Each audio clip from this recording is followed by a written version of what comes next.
తగ్గిందా పెరిగిందా? జనసేన పార్టీ గతంలో కంటే పుంజుకుంటుందా, లేకపోతే వీళ్ళకున్న బిజీ స్కెడ్యూల్తో పార్టీని కాస్త పక్కన పెడుతున్నారా? ఇవన్నీ కూడా ఆంధ్రప్రదేశ్ రాజకీయాల్లో చర్చగా మారుతున్న అంశాలు. ఇవే ఇష్యూస్పై ఈనాడు ప్రైమ్ డిబేట్ కొనసాగిద్దాం. మనతో పాటుగా చర్చలో పాల్గొంటున్నారు తాతంశెట్టి నాగేంద్ర గారు, జనసేన అధికార ప్రతినిధి, రాష్ట్ర కార్యదర్శి, మనతో పాటుగా లైవ్లోకి అందుబాటులోకి వచ్చారు. అలాగే సప్తగిరి ప్రసాద్ గారు, టీడీపీ అధికార ప్రతినిధి, కూడా మనతో పాటుగా లైవ్లో జాయిన్ అయ్యారు. చెవుల కృష్ణాంజనేయులు గారు, సీనియర్ జర్నలిస్ట్, రాజకీయ విశ్లేషకులు కూడా మనతో పాటుగా లైవ్లో జాయిన్ అయ్యారు. మరి కాసేపట్లో దువ్వాడ శ్రీనివాస్ గారు, ఎమ్మెల్సీ, కూడా మనతో పాటుగా లైవ్లోకి అందుబాటులో రానున్నారు. ముందుగా కృష్ణాంజనేయులు గారు. వర్మ గారు నమస్తే. ప్యానల్ మెంబర్స్ కూడా నమస్కారం. కృష్ణాంజనేయులు గారు, 2014 నుంచి అంతకు ముందు నుంచి కూడా చాలా రాజకీయాలు మీరు చూశారు, మేము చూసాం. ఏ రకంగా ఎలాంటి ట్విస్టులు జరుగుతున్నాయో అన్నీ చాలాసార్లు చర్చించుకోవడం జరిగింది. అయితే ఇప్పుడు 2024 కూటమి అధికారంలోకి వచ్చిన తర్వాత జనసేన అనే అంశం అన్నది చాలా హైలైట్ అయింది దేశవ్యాప్తంగా. పవన్ కళ్యాణ్ ఒక కొత్త షేడు, కొత్త ప్రభావం కనిపిస్తుందని. ఈ సంవత్సర కాలంలో, సంవత్సరం కాబోతున్న ఈ ఏడాదిలో పవన్ కళ్యాణ్ గారి స్పీడ్ పెరిగింది, కొన్ని టైంలో పెరిగింది, కొన్ని టైంలో తగ్గింది. అసలు పెరిగినట్ట తగ్గినట్ట? జనసేన పార్టీ భవిష్యత్తు ఏంటి? ఇది చాలా మందిలో జరుగుతున్న చర్చ. ఫస్ట్ దీని మీద మీరు విశ్లేషించండి, మిగతా అంశాలకు కూడా వెళ్దాం ప్లీజ్. వర్మ గారు, జనసేన అదేవిధంగా 2024 ఎన్నికలకు సంబంధించి రాజకీయాల్లో మార్పు చేర్పులకు సంబంధించిన అంశాలు ముఖ్యంగా రాజకీయాలు ఎప్పుడు కూడా డైనమిక్ గా ఉంటాయి, స్టాగ్నెట్ గా ఉంటాయి, మారుతూ ఉంటాయి. మారటం అనేటువంటిది ఎలా మారుతుంది అనేటువంటిది మనం జనసేన విషయంలో తీసుకుంటాం. ఆయన 2014లో పార్టీ పెట్టి 0 నుంచి మొదలయ్యారు. ఏంటి, నేను ఫస్ట్ పోటీయే చేయను, మాకు బీజేపీకి సంబంధించి భారతదేశంలో నరేంద్ర మోడీ ప్రధానమంత్రి కావాలి, ఆంధ్రప్రదేశ్లో కూడా బీజేపీతో ఎవరు ఉన్నారో వాళ్ళని మేము సపోర్ట్ చేస్తాము అని నాకు తెలిసేది ఏ పార్టీ పెట్టిన వాళ్ళు రాజకీయంగా పోటీ చేయకుండా మేము సపోర్ట్ చేస్తాం ఒక డెసిషన్ తీసుకోవడం అనేది పవన్ కళ్యాణ్ ఆ రోజు తీసుకున్నటువంటి డెసిషన్ చాలా మందిని ఆశ్చర్యానికి గురి చేసింది. తీరా ఎవరైతే ఆయన మిత్రులుగా భావించారో బీజేపీ మీద, అదేవిధంగా బీజేపీతో పొత్తు పెట్టుకున్నట్టు తెలుగుదేశం మీద, ఇద్దరితో శత్రుత్వం పెంచుకున్నారు పవన్ కళ్యాణ్. ఎప్పటికీ ఒక 4 ఏళ్ళు. ఎందుకు అని అంటే విధానపరమైనటువంటి అంశాలు. ఆ రోజున అప్పుడు అధికారంలో ఉండేటువంటి తెలుగుదేశం, ఆంధ్రప్రదేశ్లో ఉన్న తెలుగుదేశం, కేంద్రంలో ఉండేటువంటి ఎన్డీఏ ప్రభుత్వం, ఈ రెండింటి వల్ల ఆంధ్రప్రదేశ్కి నష్టం జరుగుతుంది అని ఆ రోజున పవన్ కళ్యాణ్కి ఉన్నటువంటి రాష్ట్ర ప్రయోజనాలు, రాష్ట్రానికి జరిగే ఇబ్బంది అనేటువంటి అంశం మీద ఆ మిత్రులుగా ఉన్నటువంటి వాళ్ళ మీదనే కత్తి దూసినటువంటి యుద్ధం ప్రారంభించేసి ఏం చేశారు, ఒంటరి పోరాటం చేశారు. ఇది అందరికి తెలిసినటువంటి అంశమే. బట్ చేసినటువంటి విధానం అంటే మిత్రుల్ని శత్రువులుగా ప్రకటించాడు, శత్రువుల మీద కత్తి దూశాడు, వాళ్ళ మీద పోరాటానికి దిగాడు. 0 నుంచి మొదలుపెట్టి నేనే, మా పార్టీ, మేము మిగతా వాళ్ళని కలుపుకొని ఎవరు కమ్యూనిస్టులు, బిఎస్పీ ఇలాంటి వాళ్ళతో దిగారు. తీరా ఏమైంది, ప్రజలు తిరస్కరించారు పవన్ కళ్యాణ్, జనసేన పార్టీ. ఇంకా తిరస్కరణ కింద లెక్కే 2019లో ఒకళ్ళు గెలిచారు అని అంటే ఆయన 2 చోట్ల అంత క్రేజీ ఉన్నటువంటి పవన్ కళ్యాణ్ 2 చోట్ల ఓడిపోవడం అంటే ప్రజల తిరస్కరణే, దాంట్లో సరే.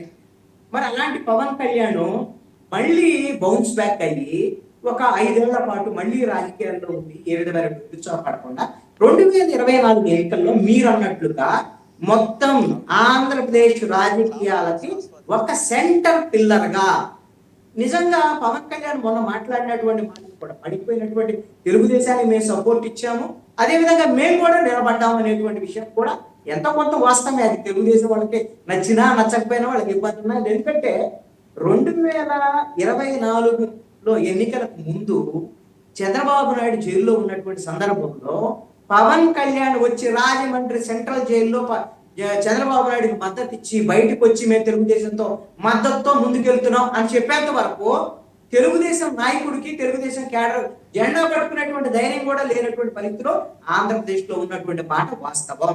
ఇది అంగీకరించకపోయినా ప్రజల్లో కూడా వైఎస్ఆర్ కాంగ్రెస్ పార్టీ ఓడిపోతుందనేటువంటి నమ్మకం అప్పటికి రాలేదు. పవన్ కళ్యాణ్ ఎప్పుడైతే తెలుగుదేశంతో పొత్తు ఉంటుందని ప్రకటన, ఆ తర్వాత బీజేపీ కూడా తెలుగుదేశంతో పొత్తులోకి రావడం, ఇవన్నీ జరిగిన పరిణామాలు, వాళ్ళ గెలుపు వ్యవహారం ఇవన్నీ చూసాం. ఇప్పుడు అసలైనటువంటి ఈ 11 నెలల కాలంలో జనసేన పార్టీ 100% స్ట్రైకింగ్ రేటు, ఆయన డిప్యూటీ సీఎం అయ్యాడు, కొంతమంది మంత్రులు అయ్యారు అని. కానీ నేనేమంటాను అంటే పవన్ కళ్యాణ్ 2024 ఎన్నికల్లో ఆ రోజున నిలబడి కొంతమందిని నిలబెట్టి ఈ ప్రభుత్వం ఏర్పాటు నేపథ్యము ఇవన్నీ చూసిన తర్వాత ఈ 12 నెలల కాలంలో జనసేన పార్టీ ఎదగాల్సిన స్థాయిలో ఎదగలేదు అనేటువంటిది నా అభిప్రాయం. నా అభిప్రాయానికి నాగేంద్ర గారు ఏకీభవించవచ్చు, ఏకీభవించకపోవచ్చు. ఎదగాలి, ఎందుకు ఎదగలేదు నేను అనుకుంటున్నాను. ఎదగాలంటే ఏం చేయాలో నేను ఒక పాయింట్ కూడా సింపుల్ గా చెప్తాను.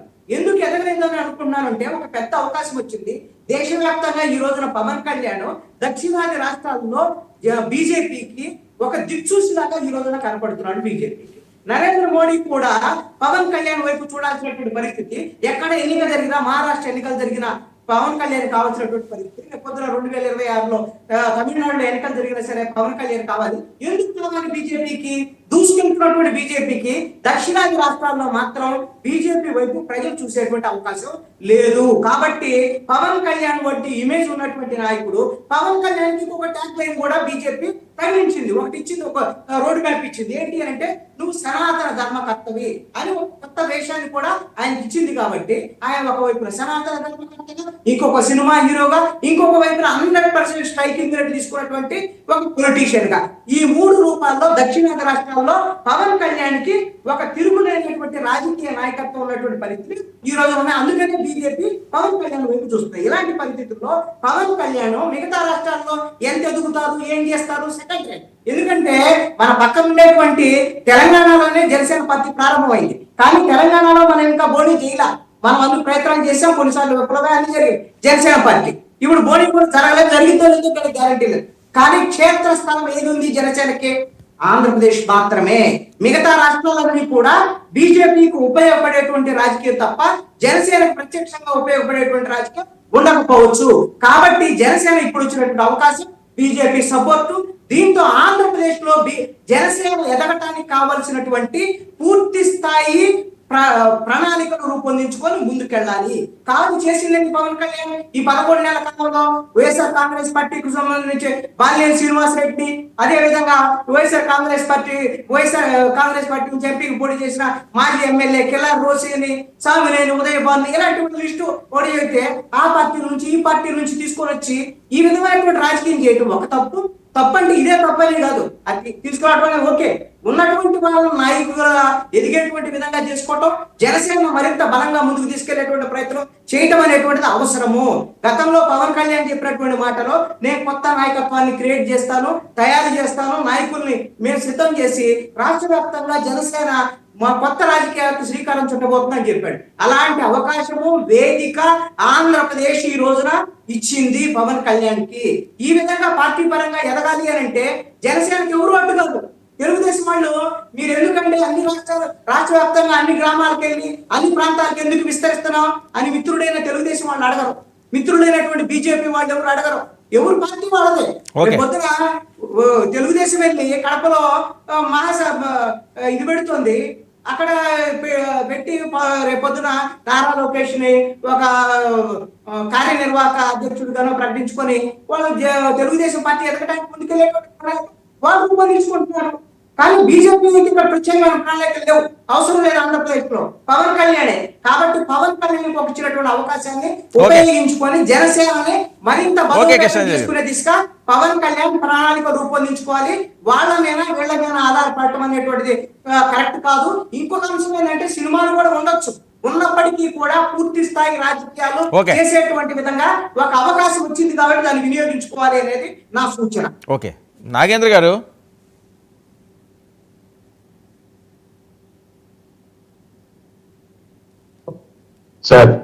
సార్ పవన్ కళ్యాణ్ గారు తగ్గారా నెగ్గారా?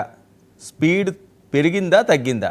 ఇది చాలా మందిలో వస్తున్న చర్చ. ఎందుకంటే ఏడాది కావస్తుంది, జనసేనలో కూడా కొద్దిగా నిరాశ నిస్పృహలు కార్యకర్తల్లో వస్తున్నాయి అని. ఓకే, పదవులనే అంశం పక్కన పెడితే చాలా ఫాస్ట్గా ఎదిగే అవకాశం ఉన్నప్పుడు కూడా ఎక్కడో బ్రేకులు పడుతున్నాయి.